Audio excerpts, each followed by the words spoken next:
about he inside the hood, the dangerous hood in South Dakota.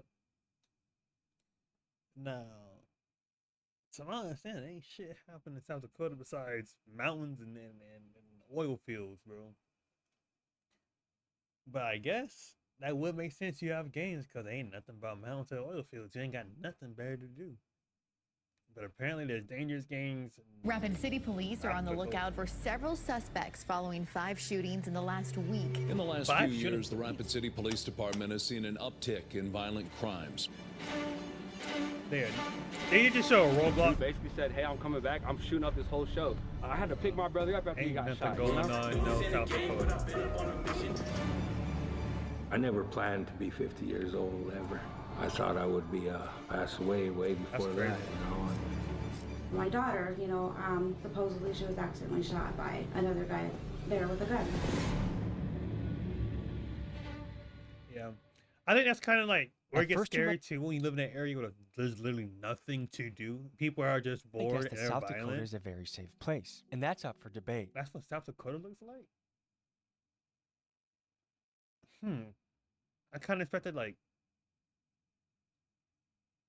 cornfields, these giant fields. I didn't actually expect to see like trees. Nationally, it's actually ranked somewhere in the middle, and it's more dangerous than states like Kentucky, Florida, and Illinois. Now, for most South Dakota citizens, it is reasonably safe. But if you are a Native American man, it's a different story altogether. You see, Rapid City is South Dakota's most dangerous city, and Pine Ridge is the most dangerous reservation. And together, these two share kind of a strange relationship. It's kind of like Chicago and Rockford. Yo, the natives are getting down. Going back and forth to flee from the law. And in Rapid City, shooting has been on the rise, and most of it is tied to Native gang activity. And here's another interesting fact about South Dakota. It is arguably the most incarcerated state in the country. Some estimates say that up to 7 out of 10 Native men will serve at least once in jail or prison. And although Natives make up only 9% of the state population, they make up nearly half of the prison and jail population. To investigate this further, we head to Rapid City and we dig into the trends of violence and incarceration. We meet with guys like Eric, a man who has served decades in prison and now is out advocating to stop the cycle. Vinny, a local rapper whose brother was killed at one of his recent shows. And of course, to really get into the mud, we make a stop at a local trap house. Join us as we go boots on the ground in South Dakota. Quick announcement, folks. New shirt dropped on the site. Trap Low house. key in the front. Big dog. Oh, buddy. That's all straight snow white skin too.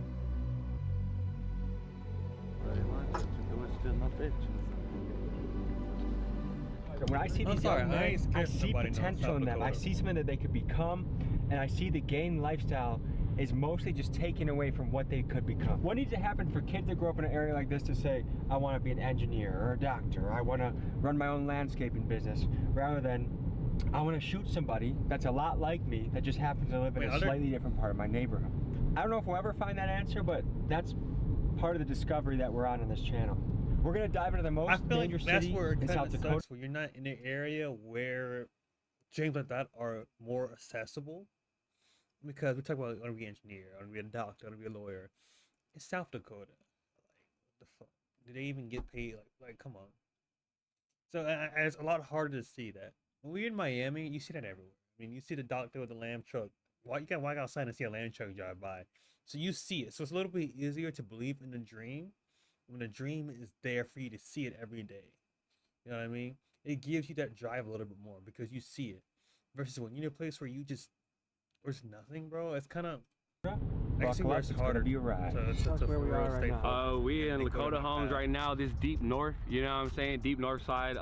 Because you get dilapidated, etc. But there's a lot of love in the area. You know what I'm saying? To get out with. Ghetto is part of town right here, man. Yeah. It's own little world over here, you know? Because it's like, even though we're so close to everything else, you can go right down the street and see business districts and shit like that. It's its own entity over here, you know what I'm saying? Okay, so what goes down around here? Drugs, you know what I'm saying? A lot of, and the dealings that come with that. Sure. You know what I'm saying? As far as robberies, as far as, you know what I'm saying, killings over little bullshit, again, you know, an ounce of weed and shit like that, you know what I'm saying? Somebody die over it, so it's like. Do you guys know someone that have died over an ounce of weed? There's a quad, bro. Yes. Over an ounce of weed? 7 grams. 7 grams. A quad, dude? Do you guys call it a quad around here? Yeah. Yeah. I picked up many of quads in my day. Never have I ever Thought about I was gonna die over it. Dude didn't expect that night either, you know what I'm saying? I went to prison for possession of marijuana. It was my first charge I've ever caught in my life. The judge was just a little hard on me, you know? How long did you serve for marijuana? He gave me 6 years and suspended 5 of it. So I only... 6 years? Yes. For possession of marijuana. How much marijuana are we talking? It was a pound, you know what I'm saying? So my charge was possession of 1 to 10 pounds. So it didn't matter if I had 1 pound or 9.5. Was that technically a felony? I think it's going 1 to 5. At the time, that was a different time in my life. And I was, you know, playing loud music, drinking, driving, doing the most, you know, being sloppy with it. So you got pulled over in a DWI type of situation, and then they searched the car for weed?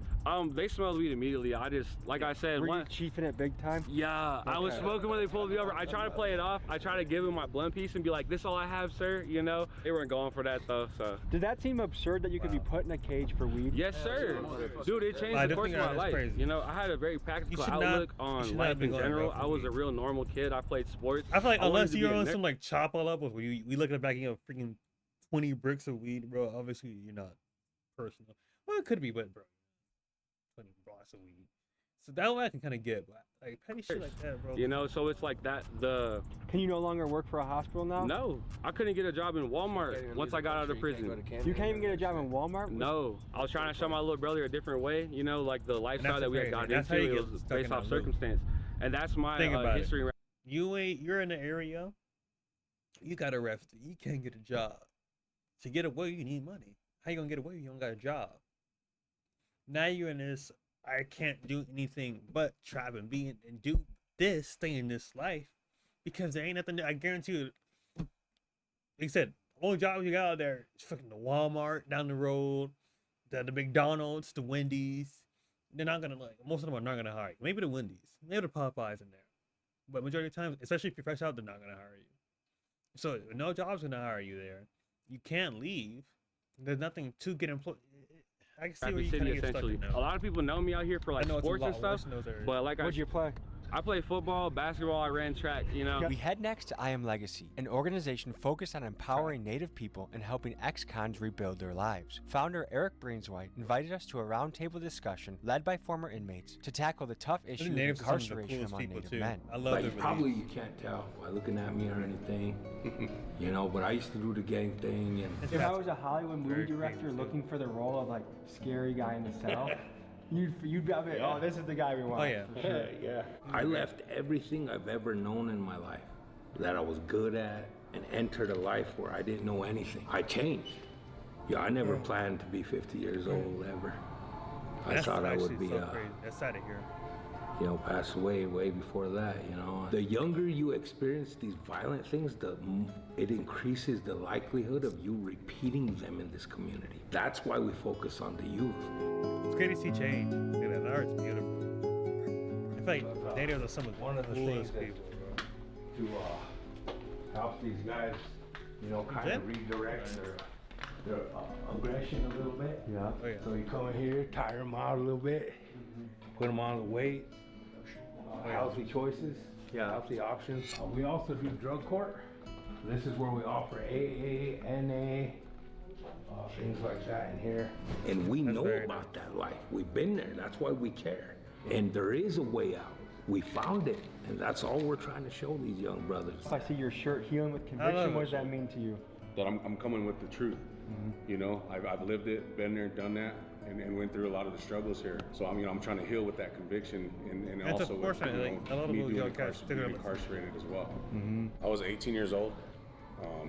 I shot at some people here in town, and at age 18, I was sentenced to 12 years in the South Dakota State Penitentiary. They shot at my family. Drove around, looked for them, found them, and 4th of July 1996, I retaliated. You have the most gangster Hello Kitty tattoo I think I've ever seen in my life. Yes. Yeah, that's a crazy. Tell me about that. So I have a special needs daughter. Okay. So a lot of this is for her, you know. So like I have the wheelchair there for her. She loves Mickey Mouse. The don't count the days, make the days count.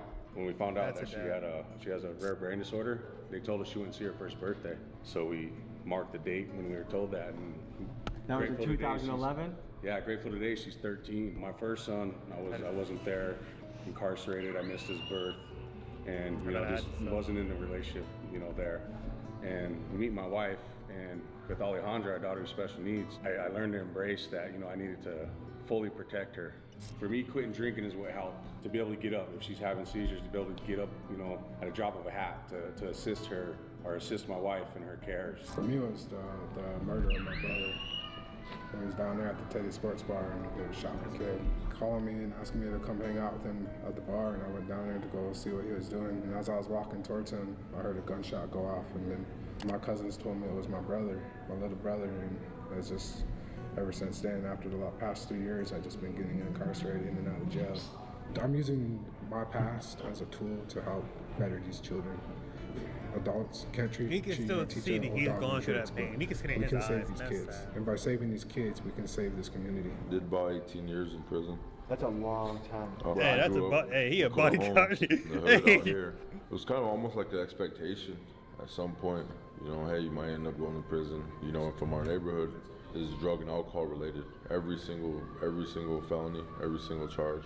So non-violent offense. Non-violent, all non-violent. I'm a 9-time felon. Wow. What brings you here? 9 times. I'm the youth navigator now. How'd you get here though? In 6th grade, I got in some trouble at school. You know, Eric used to be the diversion coordinator here in Pennington County, so I was his first ever youth to go to Legacy. What did you get into as a 6th grader? A fight. This little kid called me a name, and I have gay uncles. It was a gay slur. I think I can guess what you're thinking of. Yeah, and I reached in my locker to grab my backpack, and he slammed the locker door closed on my hand. I reached up with my left hand and I slammed his face against the locker, and I grabbed him up by his backpack straps and threw him across the hallway. I started kicking him. And that's a very reasonable crash out. And that's how I met Eric, and I've been coming back. It's a reasonable crash out.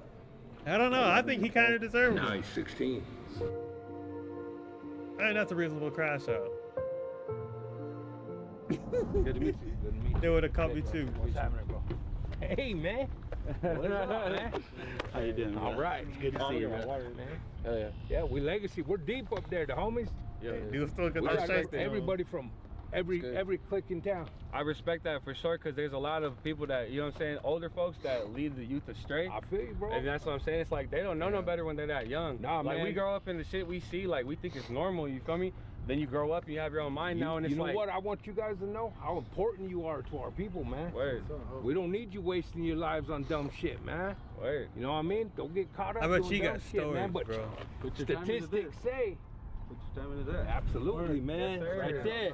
Yeah, right there, man. What does that mean? For your sacrifice. Hey, tell them what it means. Tell them what that means. No, it's from Sundance. Ceremony. Oh, where you put the Piercing. Yep. Sundance ceremony is basically a women appreciation ceremony. We're showing appreciation to the women because the women get their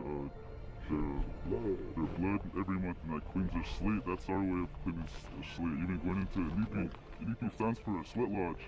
You go in there and pray. You're going in there. Hey, I love their Cleanse, cleanse what you be doing out here. Very cool. All those gangs and drugs out here, because there's not much opportunities for youth out here. That is another factor. You, bro. Oh, this is my little brother. Is it? He passed away in 2022. I heard about that, bro. Yeah, Sorry, man. He passed away in 2022 due to gun violence. That was our first show we ever were gonna have in Eagle Butte. It was gonna be a great turnout, you know. There was nothing but unchies and kids out there. There's free food, you know. Like, you never really see like 50 people out there for the openers, but that first person I was out there, there's like 50 plus people showing love, you know. We were gonna go on last, and there was a boy that was threatening to shoot the show months before, and we didn't really take it serious, you know. We didn't even reply to his threats or anything like that, but it came down to the day of the show, 90-degree weather, and he's in the crowd with the same bag on that he's showing his gun on Snapchat every day, and with a mask on in 90-degree weather, you know. So I came and I tried to speak with him because I know what he was saying, and when I came and tried to talk to him, he got real abrasive and was like, "Why are you trying to check me? Get away from me!" Boom. And I'm like, "Look, man," and I grabbed his bag and I pulled it to me. I felt his gun, and I said, "What are you doing here? Why are you here?" But he's like, "Just get off me, get away from my bag." I don't want to freak everybody out and be like, "Hey, he got a gun." So whenever security comes up to me, I say, "Hey man, he has a gun." He's like, "Are you sure?" I'm like, "Yeah, I felt it." So he tried to escort dude away. Dude basically said, "Hey, I'm coming back. I'm shooting up this whole show." I look around, like I said, there's nothing but elders and kids, you know. My family's come all the way from Colorado to come see us. I'm like, we got to do something. And that's what the dude asked. He's like, "Please stop him." There's police around there and everything. The police didn't do shit. I had to pick my brother up after he got shot, you know? That's another just testament as far as to where we don't really rely on the police, you know? That's vigilantes. Like the definition of a vigilante is somebody that gets justice by their own means, but while not involved in the law. And it's that bottom line that they don't look out for us. They say they're supposed to protect and serve.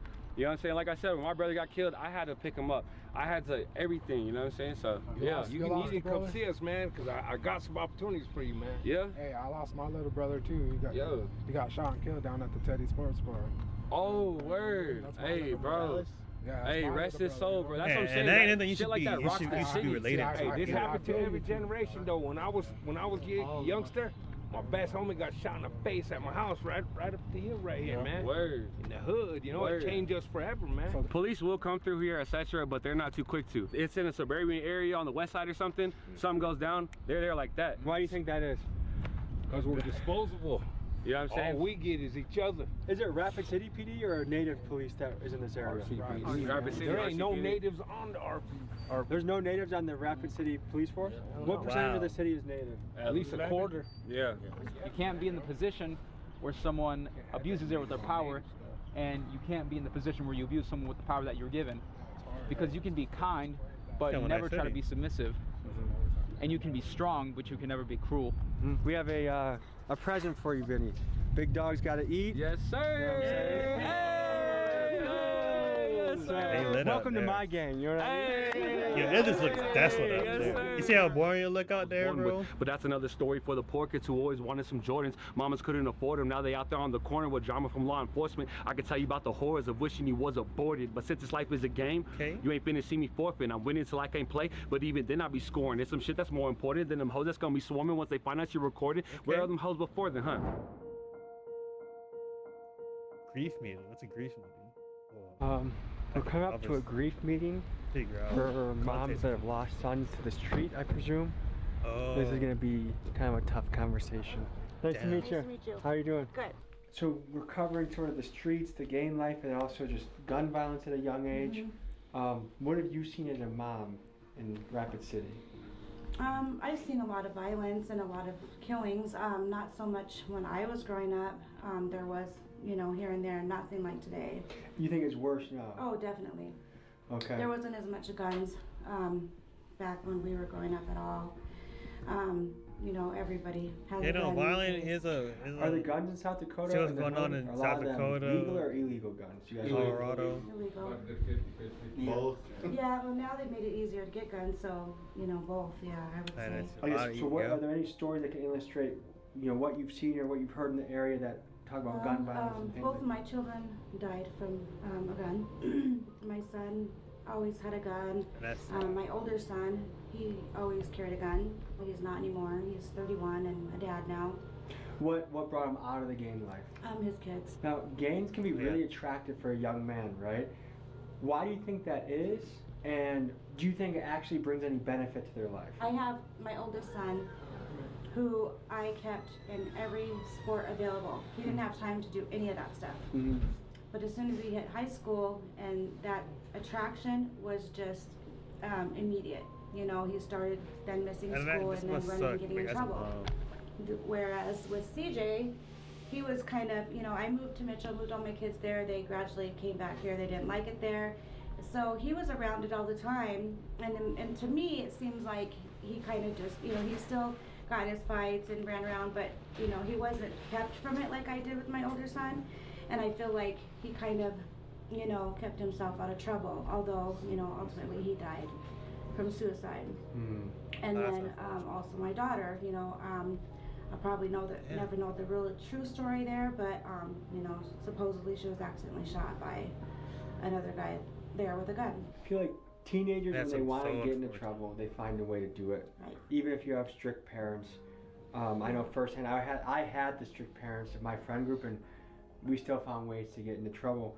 But do you think gangs offer anything positive? Because to me, when I look at it, it just seems like when you sign up for that lifestyle, you're pretty much signing up for incarceration or death. Or you might be rich at certain points when you make a play, but for the most part, you're going to keep losing that and have setbacks. Did you think it brought anything positive to your son's life?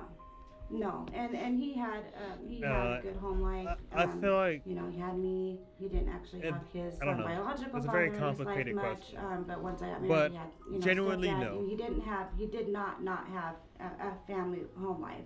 I know, like if you ask like hardcore Republicans, they'll say like the reason gangs happen is the absence of fathers in the household. What do you think about that? Well, I was lucky enough to have a dad. Like I said, my older kids. That could play a role, but I know it not makes entirely. a difference, obviously. But it seems just to be so common now that I don't think most of us that have grown up on the north side really give it much of a thought. I mean, I can't speak for anybody else. It just become kind of normal and ingrained. Yeah. There's a lot of young men, some of them with shiesties on. What kind of advice would you give to them as they're pursuing some of their options in life? Well, you know, and I've gotten feel like to have a lot of good The relationships. U.S. overall, we have a very strong mental health problem. I think by increasing our gun laws and as well as offering more access to mental health facilities would actually help this a lot. I feel like we'll actually My kids is do their a friends positive. since they passed away. I see things a lot differently now. I mean, I would give anything Because that's to have what my a kids lot of back this and, is. You know, obviously, I Kids, there's nothing to do with it. Like I said, they're bored. They want a sense of family. They're going through depression. They want that. I feel like if you just have those facilities where people can get out and healthily express their emotions, be able to get it out and get that mentorship and be able to overcome, I feel like that probably would help a lot never more. wish this on anybody, but I do think it's If we actually humbled me have in a those way programs that set I up. can relate to them more. I understand them more. I think a lot of them feel comfortable talking to me, and I think they, you know, feel better talking with me just because they feel closer to CJ. Because my son, you know, I had a lot of friends, and I would just, you know, tell them to set an example for my kids that are here, and let them see what they can do with themselves. You know, because that would make them very proud. Is there high poverty rates in Rapid City? Yes, definitely. Okay. Because I think that's one of the magic questions. How do you bring economic opportunities back to an area like this? We've had so many jobs in this country go overseas and never come It's back. kind of a So like to me, that's the thing is like how do you reverse the wheel that is spinning? I think Kenny is a good one for this question. He There's owns this ways to business, do and it. he's hired It several just- people. And he might have some input on that just because. it's just he's strict. given The way we people would have to multiple do it chances and still does. would be strict. I was, I guess, one of the lucky ones out of the whole group of guys I was with. I mean, I was considered one of the original TBC guys. And That's one of the most notorious gangs in the north side. Yeah. TBZ is slang for the boys, and this is the name of one of the most Boys? feared native gangs in the country. And with roots that run deep in South Dakota and Minnesota, TBZ has both power in the streets and the penitentiary. Captain Tony Harrison, chief investigator for Pennington County Sheriff's Office in Rapid City, says that he has Okay, I didn't seen even photos wanna name of this like toddlers that dressed in hard, gang bro. attire and that it's not uncommon to see boys as young as 8 and 10 throwing up gang signs. Eric and Kenny were I among the think that's founding crazy, members of eh? TBZ decades ago, but against all odds, both are now leading lives that give back, and they use their lessons of their dark past to try and create a hopeful future for That's the youth. crazy. How they create the game. Yeah. So you got my That's my not to tell you. brother, and there were several of us. It started out with like over a dozen of us. Out of all of, I mean, almost every one of them went to prison but me. How did you avoid prison? Well, I think, you know, one of the things that stuck in my head around that time was my mom. My mom started going to meetings. She started going to AA meetings. And at that time, I used to look at her like, oh man, she must be really messed up. She's got to go to meetings. She's got to do extra things to stay sober.